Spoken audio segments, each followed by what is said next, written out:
The cost of living election. Let's have a look. Hello everyone, Florian Heiser here and welcome to another episode of Heiser Says. Grab your stein of coffee. Let's look at this article from Yahoo Finance because it's discussing the budget and in turn laying the foundations for what is going to be part of the discussions for the next election.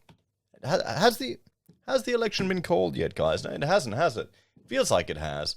We're seeing election advertising. It's appearing on YouTube everywhere, but it hasn't actually been called. Now, I suspect this is being done on purpose to distance us from all of the COVID hysteria and mania that has happened, so the election can be fought around other issues. And cost of living is going to be number one. I think that housing costs, they're going to be the issues that most people are going to be angry about. Petrol is getting expensive. We're paying over $2.20 now. Well, that was me the other day. And it's painful when you fill up a tank and you're dropping close to $200 sometimes. It's just stupid.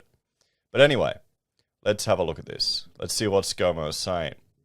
Scott Morrison says the government will seek to ease cost of living pressures in the federal budget, but warns factors behind higher petrol prices need to be addressed at a global level.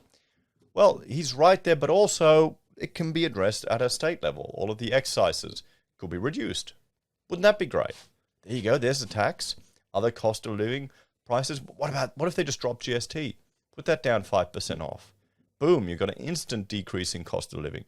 Are they going to raise the tax-free threshold? That'd be a great idea as well. Sure, you may have to reduce some government services, and sadly, some civil servants may lose their jobs, but that's part of life.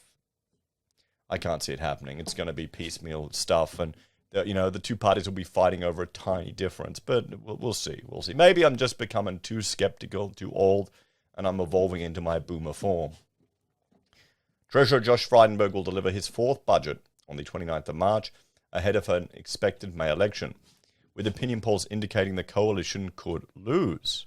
Now, it's interesting, in the comments on the video I did yesterday about ScoMo trying to distance himself from the COVID restrictions, which I think is a strategy for this coming election, a lot of people who said they're rusted on Liberal voters aren't going to vote for them.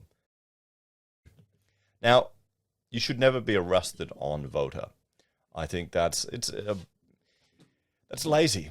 To be quite honest, it's just lazy. I understand we all got so much stuff going on. Life is busy. Things are happening. You don't have time to go through everything. So you go, oh yeah, I like some of the Liberals' policies, I'll vote for them. I like some of Labor's policies, I'll vote for them. And it just becomes a habit. What you want to do is you want to vote for minor parties and bookend your preferences with your preferred major. You want to send a clear message. We want some minors in the House of Reps. You want some, UAP, some One Nation, some liberty and democracy people in the House of Reps to counter the Greens. That's what we need. Because the Greens are dragging Labor to the left, and then that's dragging the coalition to the left. So Australia's becoming even more of a left-leaning society. And I think a lot of people are kind of shocked, or some people, it seems, were quite surprised with how many people are willing to dob in their neighbours here in Australia. That's what you get with socialism, guys. You conform, or you're against the group. The budget is expected to include a slightly better than expected deficit, but debt is heading towards $1 trillion. Prime Minister and Mr. Frydenberg have been framing the budget around the theme of strong economic management, delivering the jobs, services, and national security that Australians need. Mr. Morrison says Australians are well aware the price of petrol, which is hovering around $2.20 a litre, is being driven up by the Russian-Ukraine war. I still want, I'd love to get some of those Joe Biden did this stickers, put it on the petrol pumps, but it still would be quite funny. So, with some interest groups pressing for a cut in fuel excise, which adds about 44 cents a litre at the Bowser, Mr. Morrison won't reveal what the government has planned. Yeah, I like that idea.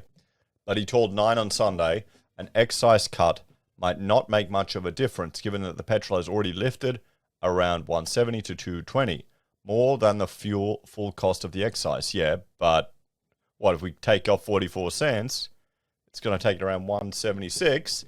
That's still going to make a difference. He said the government would work with other countries to release fuel reserves and ease pressure on petrol prices. That will make no difference. Absolutely no difference.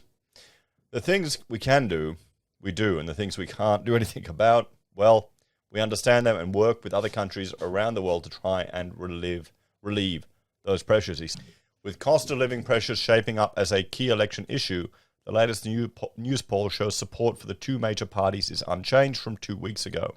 The coalition is sitting on 45% on a two-party preferred basis, trailing Labor on 55%, the poll published in The Australian on Monday found. But opposition leader Anthony Albanese has ticked up on the preferred Prime Minister measure to now equal Morrison at 42%. Frydenberg has flagged further investment in defence to take the total military spending to just over 2% of GDP. The budget will also include a woman's economic statement, more funding for skills and manufacturing, and a strong focus on the regions to generate jobs. It remains unclear whether the government will extend the low and middle income tax offset, which provides up to $1,080 a year for 10 million Australians on an income of less than $126,900. Finance Minister Simon Birmingham said the government would double down on lower income tax settings to help with the cost of living. Right now, our income tax cuts are providing around $1.5 billion a month extra into the pockets of hard-working Australians. No,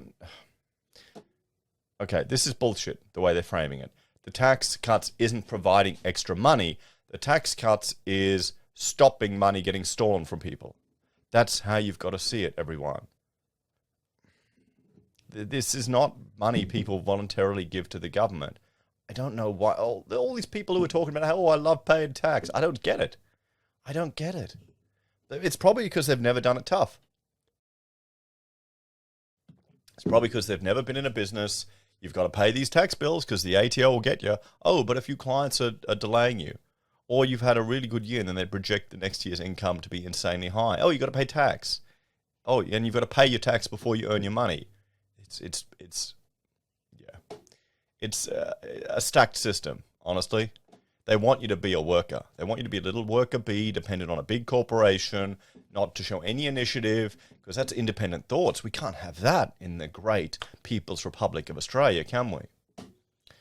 The budget paper will show a bringing forward of childcare subsidy changes from July 1 to March 7 to cost around $224 million and $670 million a year ongoing.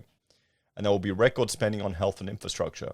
Our government is getting the job done by delivering the infrastructure needed to improve regional roads that were neglected and left to deteriorate under Labor. I mean, it's the same bullshit that we've got back and forth. Let's have a talk about this one.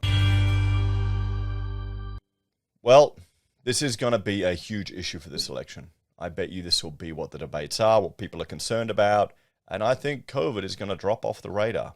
Unless something big happens and you get to one of the premiers overreacts and has another lockdown, that's what you're going to see.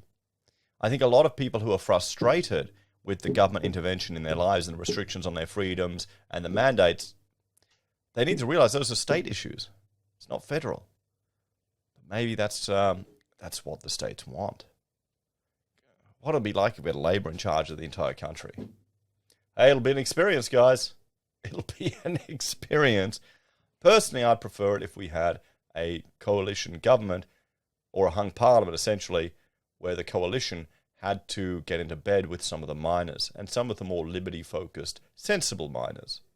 But that's just my preference. What do you reckon? Let me know your thoughts in the comments down below. Thank you all for watching. Like, share, subscribe to the channel. If you're a fan and enjoy the content I cobbled together here, there are a few ways you can help out. You can join us on YouTube or Patreon, sign up for Self-Wealth or Stake, or use our affiliate links at Amazon, eBay, Independent Reserve, or Aussie Broadband. Take care, guys. Have a great day. You may hear some sound in the background. The house raisers are moving the house. So we're getting there. I'll have to do a house update video soon. But it's happening. So eventually. All fun and games. See you next time, and bye for now.